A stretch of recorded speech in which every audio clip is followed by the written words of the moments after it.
I don't know anything about serpent gods or whatever you're talking about. Don't stare at me like that. You're scaring me. Jean-Paul Desmond, stop.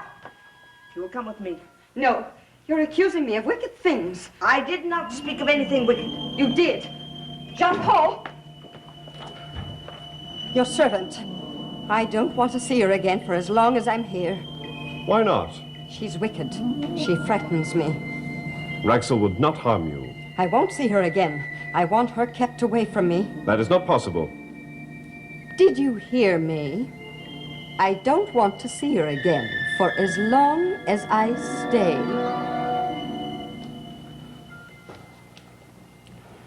Raxel, you will keep away from Miss Pruitt. You will not disturb her as long as she is in this house as my guest. Master, You heard me. as the master wishes. Agatha, I will see you to your room.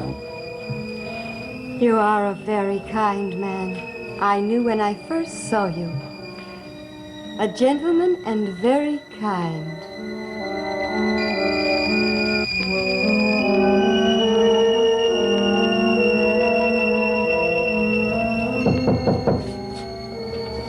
Jean-Paul?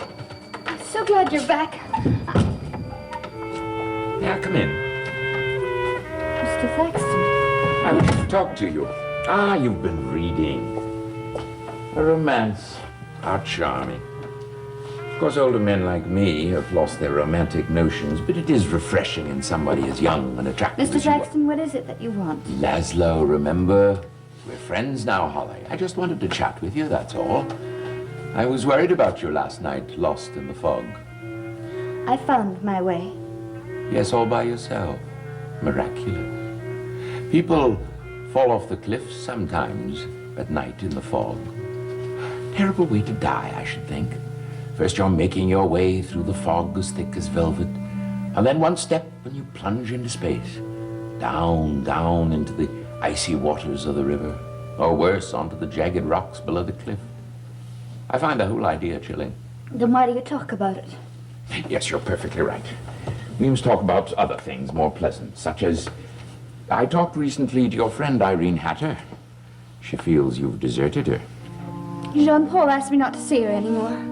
Why should he make such a request? As you know, Mrs. Hatter is one of the few exhilarating people in town. Why, when Jean-Paul first came, he was very anxious that you two be friends. And now, why, Holly? I shouldn't have said that. I really don't need to give you a reason. But I do respect what Mr. Desmond tells me to do, and that's why. But to ignore such a friend as Irene... I really don't wish to talk about it anymore. Oh, very well.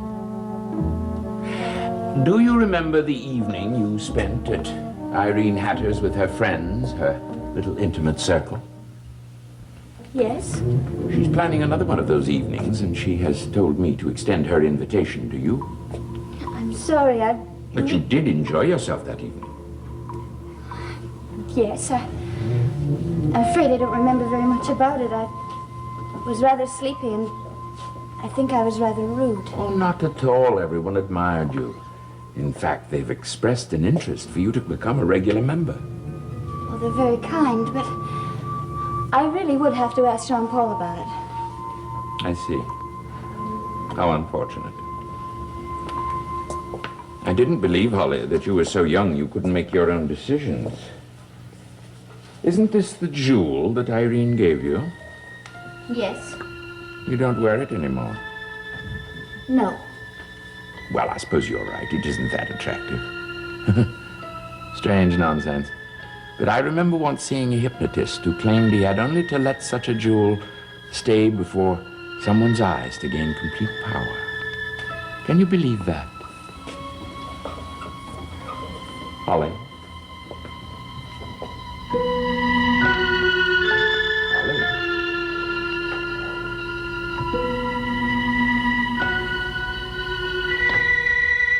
She is a wretched girl, Master. Conniving, plotting. And I do not understand why you acceded to her wishes, Master. I have no choice. But to let her stay under your roof because she commands it. Raxel, Last night, the mark of death came upon me, and I came upon this girl and nearly strangled her. She still has the marks of my fingers around her throat. Now, this morning, when I came in, she was about to call the police. I have no choice but to keep her here. But how long? How long before she calls the police again? I don't know. She's a very disturbed young lady. She almost committed suicide when I found her. I reached out for her. Somehow, at the same time that I was going to kill her, I saved her life. That star had disappeared behind a cloud, and somehow I felt free. But you are not free, Master. Not so long as that girl lives. She represents more than you know. She is devoted to the Serpent God. And I do not believe it was an accident that you found her last night. She brings doom, Master. And I must see to it that this woman dies.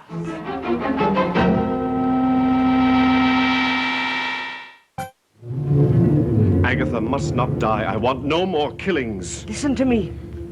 I know that that woman is involved in powers you know nothing about. She is a worshiper of the great serpent, but she does not know the danger of the forces she is dabbling in. She's alone. She has no one. And she will use that kind of sympathy to lead you, Master. Lead you until you have no will of your own. I don't believe you. I want to help this girl. Help yourself and your heritage, but you cannot help this girl. Yes, I cannot help this girl, because the mark of death won't allow me to help anyone. When I go to hear the sound of the devil's heart beating in my ears, I feel not evil. No, I feel a great sympathy towards those that I can see. And my desire is to reach out to them. And when I reach out to them, I reach out with hands to kill. And the forces that I fight with of good and evil are always driving me. I always feel them tugging at me. And the result is always evil and destruction. Now, don't advise me that this girl must die because of me. There are times, Master, in this life when we must destroy or be destroyed. No. It is not my responsibility to judge the people of this world or to change what dreadful horrors life brings upon us, but to do my work without question and without tears. I have lived too long for tears. But I have not. I can weep for us all, Raxel. I can still weep. You mustn't cry, Holly. You must talk to me and listen to me. I am listening. When you awake, you will remember nothing. But deep in the recesses of your mind, you will know what I have told you and act upon it. You are one of us now. You are a member of the Witches' Coven. And we deserve all your loyalty and service. Do you understand? I understand. Irene Hatter played games with suggestions and flowers and gentle threats. But now I, Holly, I command. If you want to serve us, you must work quickly. No hesitation, no stupidity. It's all very simple, Holly. Jean-Paul Desmond must die. And at my command, you must kill him. I know Jean-Paul must die, but I don't want him to. You do want him to. I say that you do. No. You do. You have shared our ceremonies and drank our blood. You do want him to die. Tell me so. Tell me. I want Jean-Paul to die. Now you must remember that, dear child. Remember. Mr. Desmond? Jean-Paul? Are you here? Such a lonely house. I never knew. I thought it would be as if I was a queen living in some enchanted castle. But it is quiet. So quiet.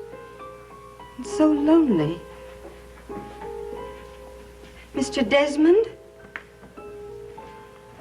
Jean-Paul? Yes, Agatha. Oh, there you are.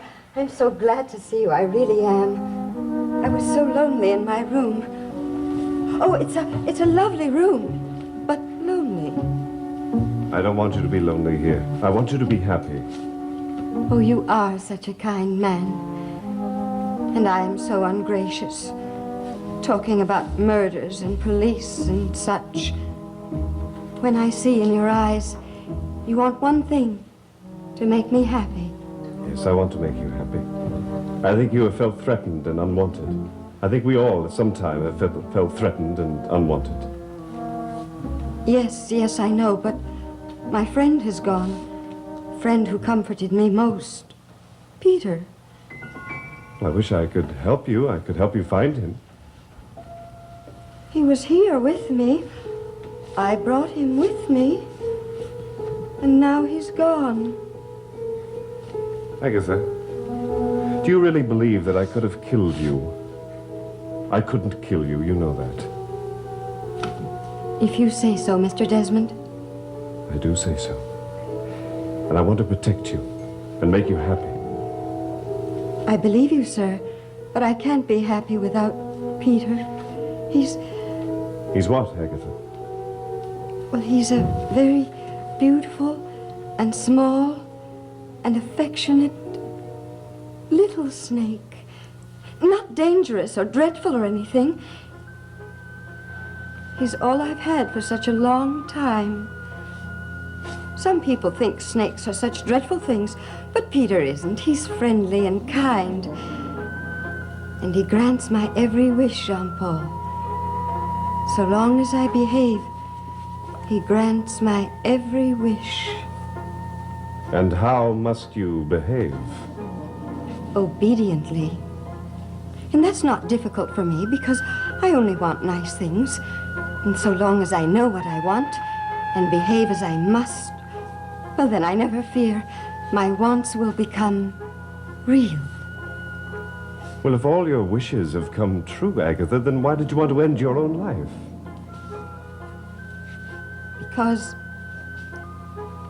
Because I wanted something I could never have, Jean-Paul. I wanted you.